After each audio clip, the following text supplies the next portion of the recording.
हरि ओम. गुरुर्ब्रह्मा गुरुर्विष्णू गुरुर्देवो महेश्वरा गुरु साक्षात परब्रह्म तस्मै श्री गुरवे नमः. अध्याय 3 श्लोक क्रमांक 42. इंद्रियाणि पराण्याहु इंद्रियेभ्यः परम मनः मनसस्तु परा बुद्धी यो बुद्धे परसस्तु सहा. तिसऱ्या अध्यायाच्या अगदी शेवटी म्हणजे सेकंड लास्ट असा हा श्लोक आहे. या श्लोकाचा अर्थ असा आहे की इंद्रिय ही स्थूल देहापेक्षा किंवा विषयांपेक्षा श्रेष्ठ आहेत किंवा सूक्ष्म आहेत. इंद्रियांच्या पलीकडे असलेलं मन हे इंद्रियांपेक्षाही श्रेष्ठ आहे. मनापेक्षा बुद्धी श्रेष्ठ आहे आणि बुद्धीच्या पलीकडे जो आहे, जो तिच्याहून सूक्ष्म आहे, श्रेष्ठ आहे, तो परमात्मा जीव हे तुझं खरं स्वरूप आहे आणि हे तू जाणायला पाहिजेस, असा त्याचा सरळ एक अर्थ आहे. थोडीशी श्लोकाची पार्श्वभूमी समजून घेऊया. म्हणजे ह्या श्लोकाच्या आधी अर्जुनाने असं एक भगवंतासमोर मांडलेलं आहे की माझी इच्छा नसताना एखादं कर्म आणि त्यातल्या त्यात विशेष करून वाईट कर्म हे माझ्या हातून होतं ते कोणीतरी जबरदस्तीनं माझ्याकडनं करून घेतं असं मला वाटतं. म्हणजे उदाहरणार्थ आजच्या काळानुरूप आपण बघूया की मला पिक्चरला जायचं नव्हतं पण सगळ्या मित्रांनी मला जबरदस्तीनं पिक्चरला नेलं, किंवा मला एखाद्याला असं काही बोलायचं नव्हतं पण मी भावनेच्या भरामध्ये मी त्याला बोलून गेलो. तेव्हा भगवंत म्हणतात हे बाहेरची शक्ती वगैरे सब झूट आहे, असं काही नाहीये. तुझ्याच आतमध्ये बसलेले काम आणि क्रोध जे रजोगुणापासून उत्पन्न झालेले आहेत ते तुला तसं करायला भाग पाडतात. काम एषः क्रोध एषः रजोगुण समुद्भवा महाशनो महापाप्मा विद्येन मिह वैरिणम. हे तुझे वैरी आहेत आणि हे तुला हे असं सगळं करायला भाग पाडतात. इथून हा विषय सुरू होतो. मग हा जो शत्रू आहे काम आणि फ्रस्ट्रेटेड काम म्हणजे क्रोध, म्हणजे एका नाण्याच्या दोन बाजू, हा तुझा शत्रू आहे. आणि तो राहतो कुठे? तर भगवंत सांगतात की तो इंद्रिय, मन आणि बुद्धी यांच्या आश्रयाने राहतो. म्हणजे आधी इंद्रियांचा वेढा, मग त्याच्या पाठोपाठ मनाचा वेढा आणि मग बुद्धीचा, असा तो चक्रव्यूह आहे. आणि त्याच्यामध्ये त्याच्या आश्रयाने तो शत्रू राहतो आणि त्याचा निपत तुला करायचा आहे. आता नुसता शत्रू कोण आहे हे समजून आपल्याला त्याचं निपत करता येत नाही. तो शत्रू कोण आहे हे समजल्यानंतर त्याचं स्वरूप कसं आहे, त्याची बलस्थानं कुठली आहेत हे समजून घेऊन नियोजन पद्धतीनं त्याच्यावर विजय मिळवायला लागतो. म्हणजे जसं काही आठवड्यांपूर्वी ऑपरेशन सिंदूरमध्ये भारतीय सैन्यांनी पहलगामचा अटॅक झाल्यानंतर डायरेक्ट काही ऍक्शन घेतली नाही, काळ घेतला, शत्रूची बलस्थानं समजावून घेतली आणि अवघ्या 2 तासामध्ये शत्रूची वाट लावून टाकली. तसंच आज 22 जून 1897 चाफेकर बंधूंनी आजच्याच दिवशी रॅडचा खून केला. पण त्याच्या मागे तो रॅड कोण आहे, तो कुठून जाणार आहे, तो कसा जाणार आहे, तो किती वाजता जाणार आहे, तो रात्री जाणार आहे, हे सगळं शोधलं, याचा अभ्यास केला, त्या शत्रूचा अभ्यास केला आणि त्याचा खून केला. अर्थात इंद्रिय, मन आणि बुद्धी यांच्या आश्रयाने राहणारा हा काम आणि क्रोध हे जे शत्रू आहेत हे फारच बलाढ्य.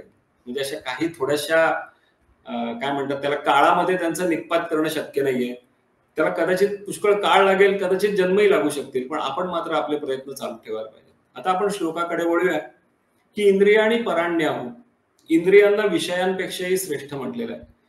आता ही इंद्रिय जी म्हटलेली आहेत ती बाह्य विषयांपेक्षा श्रेष्ठ आहेत असं भगवंतांना जरी म्हणायचं असलं तरीही स्थूल इंद्रिय नाहीयेत, म्हणजे डोळे वगैरे अशी इंद्रिय नाहीयेत. त्यांना म्हणायचं आहे की ह्या ज्ञानेंद्रियांना जी चालवणारी सूक्ष्म शक्ती आहे ना, ती म्हणजे डोळ्यांची पाहण्याची शक्ती, कानांची ऐकण्याची शक्ती, बाह्य विषय कुठले आपल्याला सगळ्यांना माहिती आहे, शब्द, स्पर्श, रूप, रस, गंध, हे सगळे, आणि त्यांना ग्रहण करणारी ज्ञानेंद्रिय आणि ह्या ज्ञानेंद्रियांना चालवणारी शक्ती.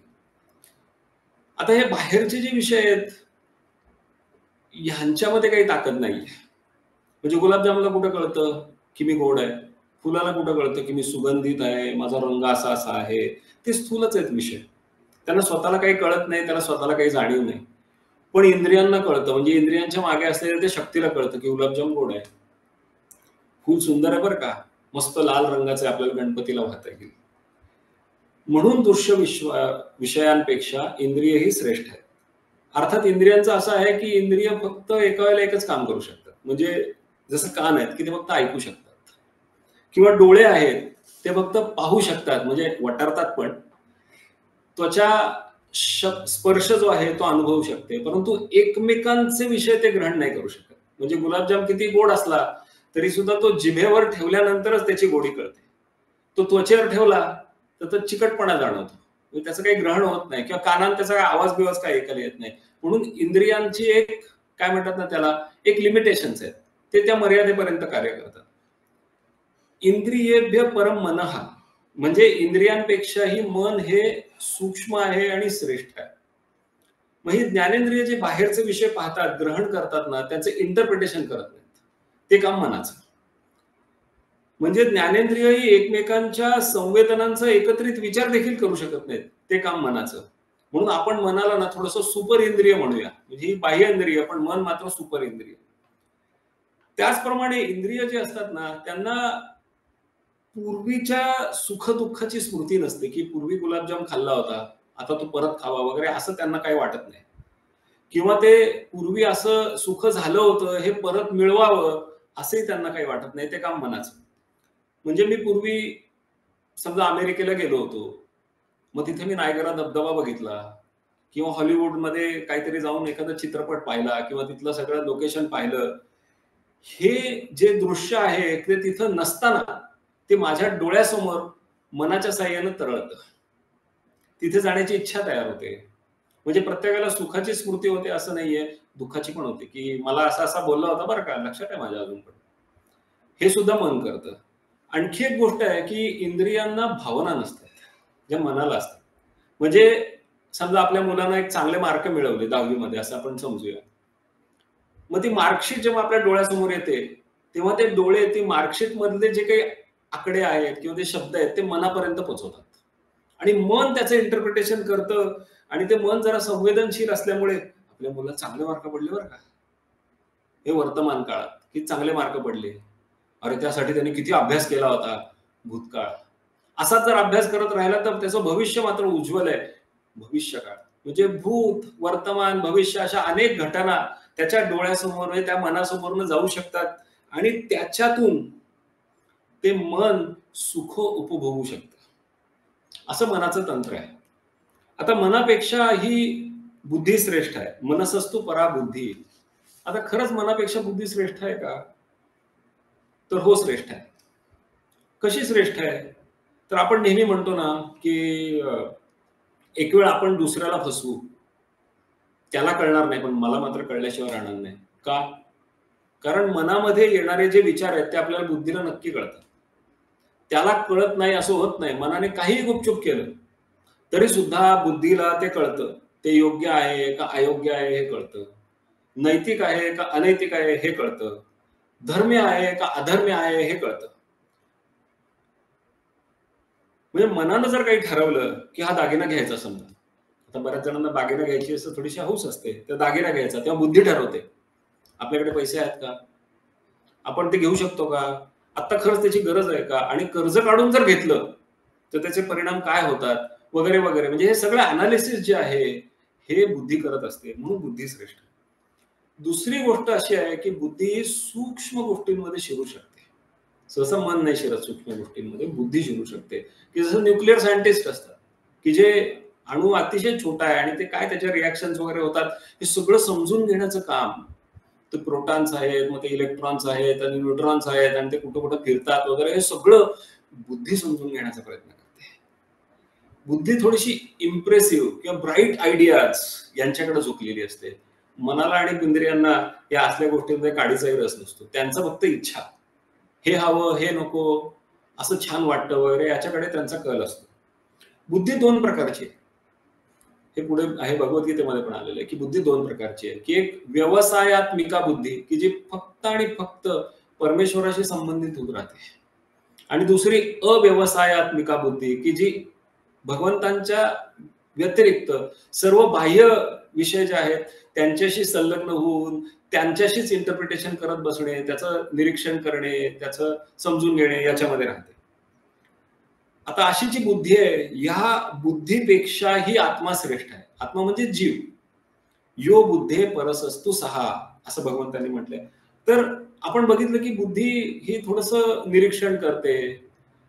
ती आपलं जे पूर्वाश्रमीचं ज्ञान आहे ना, त्याचा जो अनुभव आहे, त्याच्या आधारावर कुठले कुठले पर्याय उपलब्ध आहेत, काय करायला पाहिजे, कुठला पर्याय घेतला तर काय परिणाम होईल, चांगला होईल का वाईट होईल, याचं विश्लेषण करते.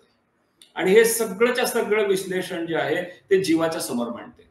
तसं मन देखील मला हे हवं, मला हे नको, मला हे चांगलं वाटतंय, मला हे आता आता हवंय, हे मला हवंच आहे, असं सगळं जे आहे ना, हे सगळं त्या जीवाच्या समोर मांडते. आणि मग शेवटी जीवाला निर्णय घ्यायचा असतो की हे नक्की काय करायचं. आपण एका महाभारतातल्या उदाहरणाने हे समजून घेऊया की आत्मस्वरूप जीव हा म्हणजे धृतराष्ट्र, दुर्योधन म्हणजे मन, आणि द्रोण, भीष्म, विदुर हे बुद्धी. अर्ध हा दुर्योधन सांगतोय की मला राज्य हवं, मला त्या पांडवांचं राज्य सुद्धा हवं. तो त्याच्या इच्छांचं प्रकटीकरण त्या धृतराष्ट्राकडे करतोय. ऍज अगेन्स्ट द्रोण वगैरे हे सगळे मंडळी सांगतात की नाही नाही, ते करणं योग्य नाहीये, त्यांचं राज्य आहे ते त्यांना द्यायला पाहिजे, तेच धर्म आहे, तेच योग्य आहे. निर्णय घ्यायचा आहे धृतराष्ट्राला, म्हणजे जीवाला. धृतराष्ट्र हा जीवाचं प्रतीक आहे, त्याला निर्णय घ्यायचा आहे, तो स्वतंत्र आहे निर्णय घ्यायला. पण तो जर नुसतं मनाचं ऐकत राहिला तर तो स्वतःचा घात करून घेईल. आणि हे आपण महाभारतामध्ये बघितलं, याला मनमानी म्हणतात. ऍज अगेन्स्ट त्याने जर बुद्धीने सांगितलेल्या गोष्टींचा जर विचार केला आणि निर्णय घेतला तर त्याचं कल्याण होईल. असा हा श्लोकाचा प्रवाह आहे. सरते शेवटी मला असं वाटलं की या श्लोकातनं आपण काय घ्यायचं, हे हे तर आहेच आहे, म्हणजे की श्रेष्ठ कोण कोण आहे, बुद्धी श्रेष्ठ आहे वगैरे सगळं ठीक आहे, जीव निर्णय घेतो वगैरे हेही ठीक आहे, पण what's in it for me, मी काय करायला पाहिजे. तर भगवान म्हणतात की जीव सगळ्यात श्रेष्ठ ना, मग त्या श्रेष्ठ जीवाने कुठल्याही गोष्टींच्या आहारी न जाता योग्य असा निर्णय घेतला पाहिजे, तरच आत्मउन्नती होण्याची शक्यता आहे. नाहीतर विषयांच्या नादाला लागला, मनाच्या नादाला लागला तर अधःपतन होईल. म्हणजे एकदा जीव आपल्या स्वतंत्र जो अधिकार आहे त्याच्याकडे निर्णय घेण्याचा, तो जर घ्यायला लागला, वापरायला लागला, तर इंद्रिय, मन, बुद्धी हे सगळे त्याचा अधिकार मान्य करतात. आणि दुसरी गोष्ट म्हणजे त्यांनी ते सहज करावं, हे करण्यासाठी त्यांना अनुकूल करून घ्यायला पाहिजे, नाही तर रोज संघर्ष आहे त्यांच्यामध्ये. त्यांना योग्य मार्गाला वळवलं पाहिजे स्टेप बाय स्टेप. अर्थात मन आणि इंद्रिय किंवा बुद्धी यांचं तंत्र वेगवेगळं आहे. इंद्रिय किंवा मन यांचं तंत्र थोडंसं असं आहे की त्यांना वारंवार प्रशिक्षण द्यायला लागतं, ट्रेनिंग म्हणतात त्याला. म्हणजे एकदा शिकलेली सायकल ही आपण कधीही विसरत नाही. जे किती दिवस जरी नाही चालवली तरी सुद्धा आपण ती विसरत नाही, कारण सवय लागलेली असते शरीराला. किंवा जेवणाच्या पंक्तीमध्ये सगळ्यांचं जेवण वाढून झाल्यानंतर मग मदनी कवल घेता वगैरे अशी सगळी प्रार्थना झाल्यानंतर आपण जेवणाला सुरुवात करतो, थोडासा संयम बाळगतो. इंद्रियांना लावलेलं वळण आहे. नंतर आपोआप होतं की कोणी जरी नसलं तरी आपण जेवताना सुद्धा वदनी कवल घेता. म्हणजे इंद्रियांना हे वळण लावणं. कुठलं वळण लावणं, तर आत्मस्वरूपाकडे जाण्यासाठी, देवाकडे जाण्यासाठी त्याला वळण लावायचं की देवा, माझे डोळे फक्त तुझं रूप पाहत, माझे कान फक्त तुझी कीर्ती ऐकवत, तुझं नाम ऐकवत, माझं मुख फक्त तुझं नाम घेवत, माझे हात तुझ्या करताच जोडले जावत, माझे पाय तुझ्याकडे येवत. अशा पद्धतीचं एक ट्रेनिंग त्या इंद्रियांना द्यायला लागतं. दुसरं आहे मनाचं. मनाला देखील असं ट्रेनिंग द्यायला लागतं. म्हणजे माझा एक मित्र होता, जे आम्ही तेव्हा सुरुवातीच्या काळामध्ये बसने ऑफिसला जायचो. तेव्हा एखादा आमचा ऑफिसमधला जो कलिग असायचा, तो आम्हाला ऑफिसमधनं आमच्या घराच्या जवळ किंवा पुणे स्टेशनच्या इथे त्याच्या गाडीनं सोडायचा. तेव्हा हा पठ्ठ्या काय करायचा, त्या प्रवासाला लागणारे सगळे पैसे हे बाजूला ठेवायचा, म्हणायचं हे पैसे माझे नाहीत, आणि तो दान करायचा. मनावर थोडंसं नियंत्रण, त्याच्यावर थोडेसे संस्कार. कारण शेवटी मन कसं आहे ना, मन एव मनुष्याणाम कारणम बंध मोक्षयोः, तेच तुमच्या बंधनाला कारणीभूत आहे आणि तेच तुमच्या मोक्षाला देखील कारणीभूत आहे. म्हणजे मन जसं उपयुक्त आहे ना, तसं त्याचं उपद्रव मूल्य देखील खूप जास्त आहे. म्हणून समर्थांनी त्याला मना सज्जना भक्तिपंथेची जावे, ते सज्जन बिज्जन काय नाही, पण तरी त्याला मना सज्जना असं म्हटलंय. त्याला थोडंसं ट्रेनिंग द्यायला लागतं, त्याच्या कलानी जायला लागतं. ज्ञानेश्वर महाराजांनी असं म्हटलंय की मनाला ट्रेनिंग देणं ह्याच्यासाठी त्याच्या कलाने जेव्हा जातात, पण त्याला जेव्हा आवडतं ना एखाद्या गोष्ट, तर ते करत राहतो. म्हणून महाराज म्हणतात की काजे यया मनाचे एकलिके जे देखिले गोडीचे या ठाया सवके, म्हणून अनुभव सुखची कौतुके दावीत जायचे. त्याला सारखं सारखं सारखं त्याला जे आवडेल असं द्या, आणि ती आवड कुठली उत्पन्न करा? परमेश्वराविषयीची. आता पुढे बुद्धी. बुद्धीच्या बाबतीमध्ये असं दुसऱ्या अध्यायामध्ये भगवंतांनी म्हटलंय की बुद्धिनाशात प्रणश्यती, मनोनाशात प्रणश्यती वगैरे म्हटलेलं नाही, बुद्धिनाशात प्रणश्यती. म्हणजे जर एखाद्याचा नाश होणार असेल तर पहिला घाव त्या बुद्धीवर होतो. म्हणजे रावणाची बुद्धी नासली म्हणून त्याचा नाश झाला. त्या बुद्धीला फार जपायला लागतं. काय अयोग्य काय योग्य हे समजून, म्हणजे सारासार विवेक वापरून मनाला इंद्रियांना योग्य मार्गदर्शन करायला लावणे, सतत चित्तामध्ये मनामध्ये आणि बुद्धीच्या साह्याने परमेश्वराविषयीचे विचार, किंवा भगवद्गीतेचा एखादा श्लोक म्हणेन, ज्ञानेश्वरीची एखादी ओवी आठवीन आणि तिचं चिंतन करीन. इतर वेळेला मनाला म्हणजे इकडे तिकडचे विचार न करता केवळ त्या विचारांनी उच्च पातळीवर राहण्याचा प्रयत्न करीन. असं बुद्धीला ट्रेनिंग द्यायला लागतं. अर्थात हे कितीही ट्रेनिंग दिलं तरी सुद्धा, म्हणजे माहूत आणि हत्ती यांचं कसं एक नातं असतं ना, तसं असतं की माहूत नेहमी त्या हत्तीला ट्रेनिंग देतो. असं किती जरी ट्रेनिंग दिलं तरी सुद्धा एखाद्या वेळेला रस्त्यावर केळी दिसली की हत्ती त्याच्या मागे मागे जातो. ते सगळं ट्रेनिंग बिनिंग विसरतो, इकडे जायचं तिकडे जायचं वगैरे त्याला काय कळत नाही, तो ते केळीच्या मागे जातो. म्हणजे तसं मन, इंद्रिय, बुद्धी देखील विषयांच्या मागे जाऊ शकतात. आपण रोज संकल्प करतो की बाबा आज का नाही लवकर उठायचं, बरं का. बुद्धी म्हणते चल आता उठायचं, ध्यान करायचं. शरीर किंवा आपले इंद्रिय असं अरे नको नको आताच काय थंडी वाजते, जरा पांघरून घेऊन झोपूया. तेव्हा थोडंसं आत्मसंयम, बुद्धीनं ऐकायचं, बुद्धीचं ऐकायचं, मनाला इंद्रियांना ट्रेनिंग द्यायचं. म्हणजे भगवंतांचं शेवटी असं म्हणणं आहे की हे सगळं हा जो द्वंद्वाचा प्रकार आहे ना, हा होतच राहणार. जोपर्यंत आत्मस्वरूपाची प्राप्ती होणार नाही ना, तोपर्यंत हे सगळं काही थांबणार नाही. परंतु जीवाने योग्य निर्णय घेणं, इंद्रिय, मन, बुद्धी यांचं संयमन करत राहणं, आणि सगळ्यात महत्वाचं म्हणजे साधना करत राहणं, ह्या गोष्टी सतत करायला लागतात. म्हणजे रामकृष्ण परमहंस जसं म्हणत असत की बरं व्हायचं असेल ना, तर औषध पण घ्यायला लागतं आणि पथ्य पण पाळायला लागतं. तसं या सगळ्या गोष्टी आपल्याला सतत कराव्याच लागतात आणि करायच्याच आहेत. आपण सगळेजण प्रयत्न करतोय. तो स्वामींच्या कृपेने पूर्णत्वास जावो ही स्वामींच्या चरणी प्रार्थना.